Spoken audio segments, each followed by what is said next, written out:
Imagine buying an iPhone for $1,099. Then Apple gives you a choice. Do you want 256 gigabytes, or would you like 4 times the storage?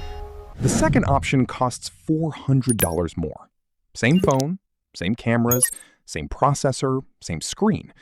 Just more storage. And here's the strange part. The thing you're paying hundreds of dollars more for is essentially a tiny collection of memory chips.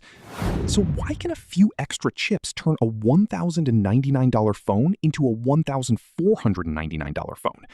Is Apple really spending $400 more to build it? Or is something much smarter happening?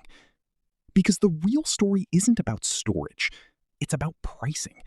And Apple has spent years turning that tiny storage menu into a remarkably powerful business machine.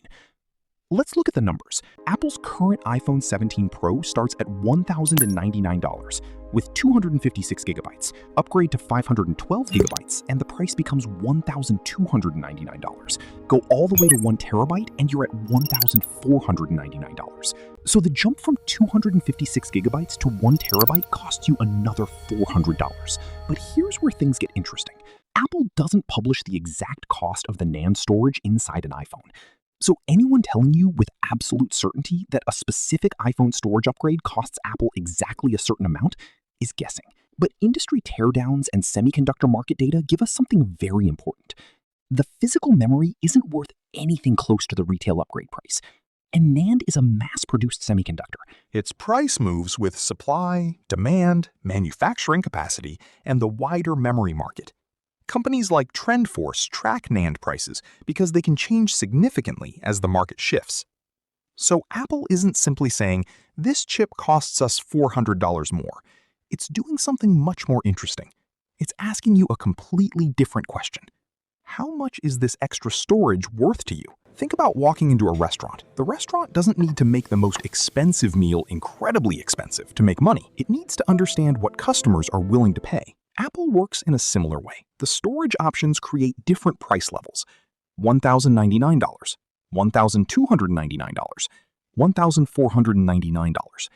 And suddenly, the most expensive iPhone doesn't look quite as crazy. You've already decided you're spending more than $1,000.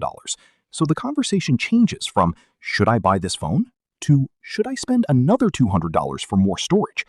That's a completely different psychological decision. And there's another reason storage is powerful. You can't simply open your new iPhone and add another storage drive later, like you might upgrade a desktop computer. The storage is built into the device, so the decision is made before you buy it. Once you've chosen 256 gigabytes, that's what you're living with unless you replace the phone. And that gives Apple something extremely valuable. A customer who has to choose the maximum capacity they might need years into the future. But here's the part most people miss. Apple isn't just selling storage, it's selling convenience. More photos, more videos, more apps, more downloaded movies, more games, more space before you have to worry about deleting something. And if you're already spending over $1,000 on a phone, the extra $200 or $400 can suddenly feel relatively small. That's powerful pricing psychology. But Apple has another option waiting for you: iCloud. Instead of buying more physical storage inside the phone, you can pay Apple for storage in the cloud. Now, Apple has created 2 different products from the same problem. You can pay more upfront for physical storage, or keep paying over time for cloud storage. And this reveals something much bigger about Apple's business. The company doesn't just want to sell you an iPhone once. It wants to build an ecosystem around you. The phone connects to your photos, your backups, your apps, your subscriptions, and your other Apple devices. And eventually, switching away becomes less convenient.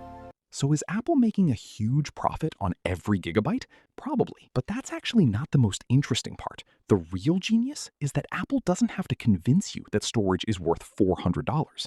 You convince yourself. Apple simply gives you the choice: 256 gigabytes, 512 gigabytes, or 1 terabyte.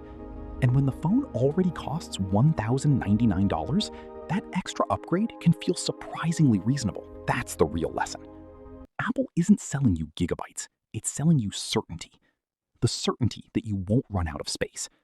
And once you understand that, the storage menu stops looking like a technical specification. It starts looking like what it really is: a pricing machine. So the next time you're standing in an Apple store and you see that tiny storage upgrade, remember this. You're not just deciding how many files your phone can hold. You're making a decision about how much future inconvenience you're willing to pay to avoid. And Apple has become extremely good at putting a price on that decision. Because sometimes, the most profitable part of a product isn't what you can see, it's the tiny checkbox you click before you buy it. If you enjoyed this story, subscribe to Orvanta Capital for more documentaries about the hidden businesses, money, and strategies behind the products and companies shaping our world.